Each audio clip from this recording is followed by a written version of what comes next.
So hello friends, आगे हम लोग एक और वीडियो के साथ। तो आज है हमारा क्लास 9th एनसीईआरटी बुक कलम की ताकत बैच का chapter 5 fundamental unit of life हम लोग कर रहे थे। साइंस का चैप्टर था ये हमारा। लाइक शेयर सब्सक्राइब कर दीजिएगा। और आज जो हमारा जो टॉपिक है वो है ऑस्मोसिस। क्या है हमारा टॉपिक? ऑस्मोसिस। अब आप ही लोग बताओ, फ्री में यूट्यूब पे अगर कोई क्लासेस दे रहा है आपको इतनी अच्छी मैथ्स और साइंस की, तो आपको क्या प्रॉब्लम है? सब्सक्राइब कर दो यार, क्या प्रॉब्लम है? कर दो सब्सक्राइब। एक लाइक और सब्सक्राइब ही तो मांगा है बस। तो ऑस्मोसिस हमारा टॉपिक है आज का। सबसे पहले इसको लिख लेते हैं। सबसे पहले इसकी डेफिनेशन लिखेंगे। It is the movement of water molecules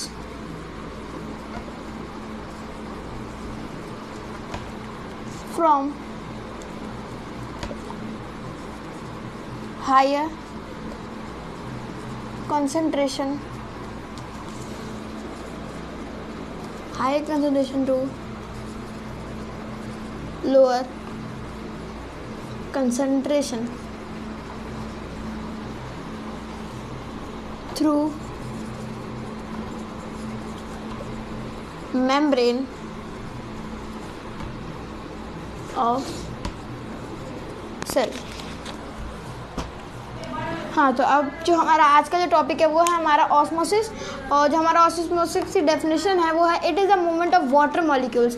यानी कि ये वाटर मॉलिक्यूल्स की मूवमेंट के बारे में है, जहाँ पर from higher concentration to lower concentration, यानी कि वाटर मॉलिक्यूल्स मूव करते हैं higher concentration to lower concentration में थ्रू मेम्ब्रेन ऑफ सेल, यानी कि सेल के मेम्ब्रेन के द्वारा वो अपना ट्रैवल करते हैं higher concentration to low concentration. यही हमारा ऑस्मोसिस होता है। और ये प्लांट सेल, एनिमल सेल, कोई सा भी सेल होगा, सब में ये आकर होता है।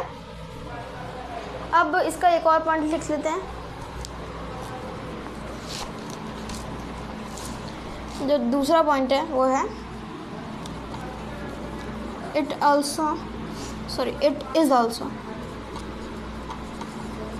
is also called special diffusion through osmosis। Water moves in and out of the cell। तो जो दूसरा पॉइंट है हमारा, it is also called special diffusion. इसे हम स्पेशल डिफ्यूजन भी कहते हैं। और थ्रू ऑस्मोसिस के द्वारा वाटर जो है वो मूव करता है in and out of the cell, यानी सेल के अंदर और बाहर वो वाटर जो मॉलिक्यूल है वो हमारा ट्रेवल करता है। तो ये था हमारा ऑस्मोसिस। तो आप लोग इसको नोट कर लो। फिर मैं आपको हाइपरटोनिक बताता हूँ, हाइपरटोनिक सॉल्यूशन। हाँ, तो अब मैं इसको यूज़ कर देता हूँ, duster.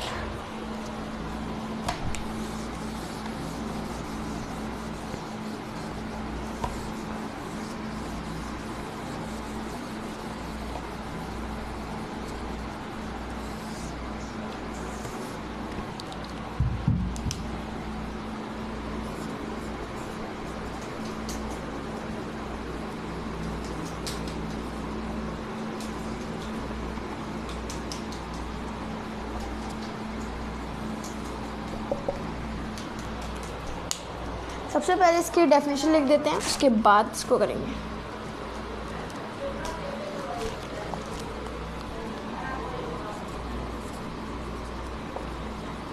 If the medium surrounding the cell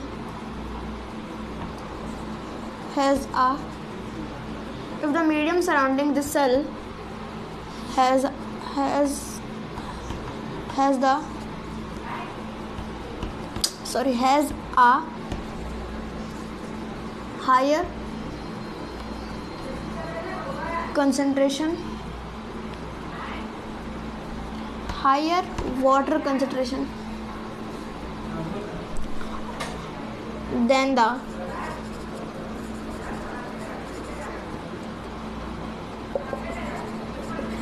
the cell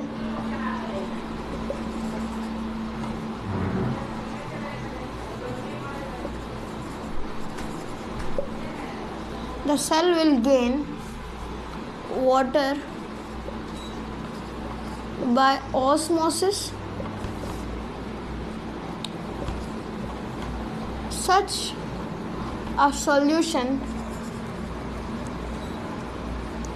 is known as hypertonic solution. तो अब जो हमारा टॉपिक है वो है हाइपरटोनिक सॉल्यूशन। अब इसका सबसे पहले डेफिनेशन देख लेते हैं, पढ़ लेते हैं। If the medium surrounding the cell has a higher concentration, अगर कोई सेल को मीडियम सराउंडिंग है सेल के पास तो उसका higher water concentration than the cell, यानी कि जो उसका कंसंट्रेशन होगा वह सेल से ज़्यादा होगा water concentration. The cell will gain water by osmosis, यानी कि इसका एक वो देख लेते हैं। अगर एक रेजिन यानी कि वो रेजिन को क्या कहते हैं, किशमिश, हाँ किशमिश। अगर एक रेजिन है, एक रेजिन है, ठीक है, रेजिन है, उसको मैंने एक भरे वाटर से भरे हुए उसमें डाल दिया जार में। अब इसके रेजिन के अंदर क्या है, वाटर की मात्रा ज़्यादा है, और यहाँ पे बाहर में क्या है, वाटर की मात्रा एकदम कम है, और यहाँ पे एकदम ज़्यादा अमाउंट ऑफ वाटर की मात्रा है इसके अंदर। अब क्या होगा, water higher concentration to lower concentration जाएगा बाय द प्रोसेस ऑस्मोसिस, यानी कि जो रेजिन के अंदर जो ज़्यादा वो है, क्या बोलते हैं, वाटर, वो थ्रू ऑस्मोसिस इसके बाहर जाएगा, और जो बाहर जाएगा, और जो हमारा जो वो होगा, क्या बोलते हैं, रेजिन, वो क्या हो जाएगा, हमारा छोटा हो जाएगा, यानी कि इसमें रेजिन विल श्रिंक हो जाएगा, इसमें जो हमारा रेजिन होगा वो छोटा हो जाएगा, एंड सेल विल श्रिंक, यानी कि हमारा जब सॉल्यूट ज़्यादा हो जाएगा, सॉल्वेंट कम हो जाएगा तो वो बाहर जाएगा, तो ये हमारा श्रिंक हो जाएगा। तो ये था हमारा हाइपरटोनिक सॉल्यूशन। इसके बाद हम हाइपोटोनिक, ये था हमारा हाइपरटोनिक सॉल्यूशन। अब अगली वीडियो में हम हाइपरटोनिक और आइसोटोनिक सॉल्यूशन के बारे में पढ़ेंगे। तो आज की वीडियो में इतना ही रहेगा। Like, share and subscribe.